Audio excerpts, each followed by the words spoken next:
New Life Plus, Young Again in Another World. In 2018, New Life Plus Young Again in Another World was slated for an anime adaptation. But within months, the project was cancelled. The scandal began with the author, known by the pen name Mai. Years-old tweets resurfaced, comments deemed openly discriminatory toward China and South Korea. But these weren't isolated incidents. They reflected a pattern of xenophobic language that gained traction online, especially in Chinese and Korean communities. Then came the content itself. In the light novels, the protagonist, a man reincarnated in a fantasy world, was said to have killed over 3,000 people during World War II in China.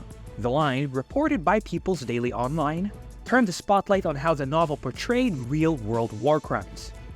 Voice actors including Toshiki Masuda resigned from the project, and the anime's production committee, including Studio 7, shut the project down. Hobby Japan suspended the novel's publication. J-Novel Club, the English licensee, dropped the title altogether. The scandal became international, and in Japan, Chinese fans protested. In Korea, though, news outlets questioned Japan's tolerance for historical revisionism. And within days, what was meant to be a run-of-the-mill isekai series became a flashpoint in East Asian cultural relations. Kokoro Connect. In 2012, Kokoro Connect aired with a strong reception. A mix of supernatural body swapping and emotional drama. It struck a chord with fans. But what happened off-screen overshadowed the anime itself. The controversy centered on the voice actor Mitsuhiro Ichiki. Staff from Serverlink, the production studio, organized what they called a prank, a fake audition where Ichiki believed he was being cast for a new role. And at the event's end, they revealed there was no role. The stunt was recorded, broadcast online, and meant as a gag. But it didn't land. Fans didn't laugh. Instead, the internet turned against the studio. Many called it workplace bullying, and the hashtag Kokoro Connect trended for all the wrong reasons. Ichiki was publicly humiliated, and the viewers found the entire setup unprofessional and cruel. The studio then issued a formal apology. So did the other cast members involved in the prank, but the fallout was irreversible. The planned momentum for further seasons stalled, and despite its popularity, Kokoro Connect never received a full sequel. Just a few OVAs and silence after that. The incident then became a cautionary tale about industry ethics, treatment of talent, and how quickly goodwill can evaporate. Tokyo Babylon 2021. Tokyo Babylon was a beloved 1990s manga by the legendary Clamp. In 2020, an anime reboot was announced, Tokyo Babylon 2021. Fans were excited until the visuals dropped. Immediately, viewers noticed something strange. Costume designs in the anime resembled real-world outfits, almost identically. One was nearly identical to a 2017 doll from Vox Inc. Another mirrored a K-pop idol's look. Screenshots then circulated online comparing the designs side by side, and the response was swift. Studio Gohan's initially claimed it was for reference use, but the fans didn't buy it. And then allegations of plagiarism exploded. Clamp and King Records issued statements apologizing and distancing themselves. And Gohan's promised to rework the designs, but it was too late. Trust had been broken. So in March 2021, Tokyo Babylon 2021 was cancelled entirely. Official reports said the production violated standards of creative integrity. Behind the scenes, quality control was questioned, staff turnover increased, and public statements turned vague. Even among seasoned anime watchers, the scandal stood out. It wasn't about one mistake, but it was about a pattern, a failure to respect intellectual property, a failure to take fans seriously until it was too late. And in the end, one of Clamp's classic stories never made it back to screens. No Game, No Life. When No Game, No Life aired in 2014, it became an instant cult hit. Colorful visuals, hyper-fast dialogue, genius-level protagonists. The fantasy world of this board felt like a gamer's dream. A prequel movie, No Game, No Life Zero, followed in 2017. Then, silence. Many assumed a second season would be announced, but it never came. And slowly, rumors of a deeper issue surfaced. In 2014, allegations surfaced online claiming that Yu Kamiya, the author, had plagiarized artwork for several published illustrations.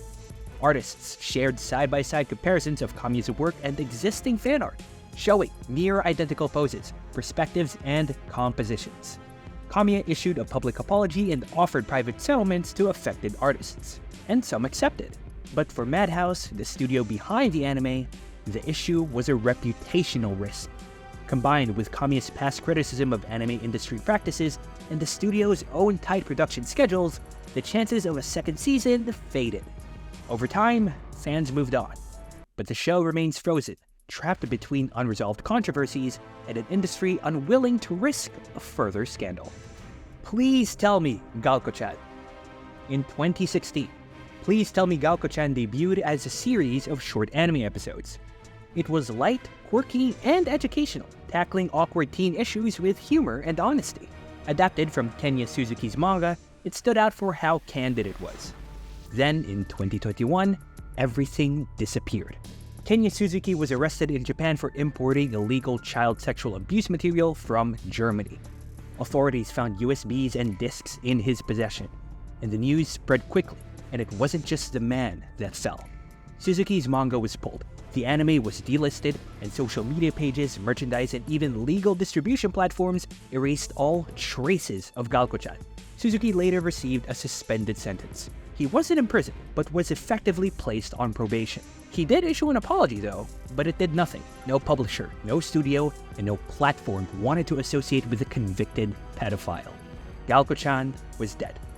Not because of poor ratings, not because of loss of interest, but because its creator crossed a line that could never be walked back. And in today's anime industry, that's a stain no series survives. Kemono Friends. In 2017, Kemono Friends was a breakout hit in Japan. Cute anime girls, a surprisingly deep story, and low-budget animation that somehow worked. It became a phenomenon. The series was directed by Tatsuki from Studio Yagorozu. And when Season 2 was announced, fans expected the same team to return. But then came the shock.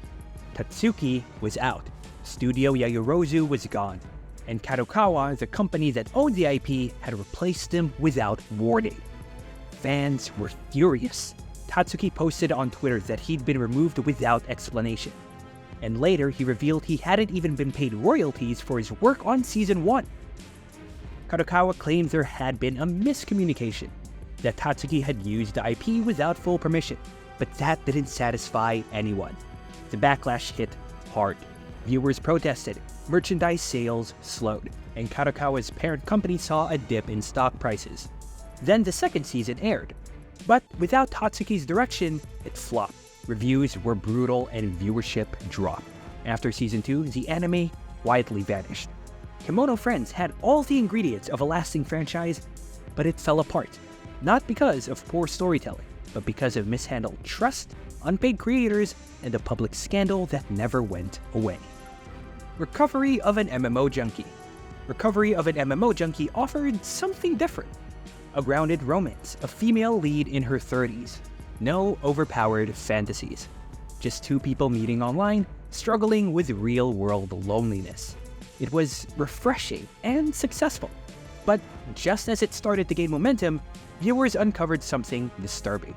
Kazuyoshi Yaginuma, the anime's director, had a history of hateful posts on Twitter. Tweets surfaced showing him spreading anti-Semitic conspiracy theories. Others praised neo-Nazi ideologies. And it wasn't just one or two posts, it was a pattern. Then outrage followed. Yaginuma was removed from the anime's production. But instead of apologizing, he doubled down. He continued posting hate-filled content. And that was the end. No new episodes were greenlit, no sequel, no continuation. The anime was pulled from discussions and its reputation never recovered. Today, recovery of an MMO Junkie is rarely recommended. Despite its story and charm, it's overshadowed by the toxicity of the man who directed it. In the anime world, directors are rarely household names, but sometimes all it takes is one of them to destroy everything. Pokémon. On December 16, 1997, Pokémon aired its 38th episode in Japan, Electric Soldier Porygon. The plot was simple. Ash and the gang enter a computer system to fix a glitch. Inside, Pikachu uses a thunderbolt. The screen fills with bright, rapidly flashing red and blue lights. Then came the phone calls. Hundreds of children across Japan reported nausea, dizziness, and seizures. Some were even hospitalized. The total number affected crossed 600. The media named it Pokemon shock. Broadcast was suspended. The anime was taken off air for 4 months. The government launched an investigation, and Nintendo stock dropped sharply. The episode was pulled permanently, and it has never aired again. Not on TV, not on DVD, and not even online. When Pokemon resumed, visual effects were toned down. Epilepsy warnings were added to episodes. The Porygon Pokemon, despite not being responsible for the flashing effect, was essentially banned from the anime. The franchise survived, but it came close to collapse. And unlike other entries on this list, Pokemon wasn't cancelled entirely, but it faced one of the most severe scandals in anime history. And for 4 months, the world's most famous anime vanished because of one thunderbolt. And that's gonna be it for today's video. Thank you guys so much for watching, and see you guys in the next one.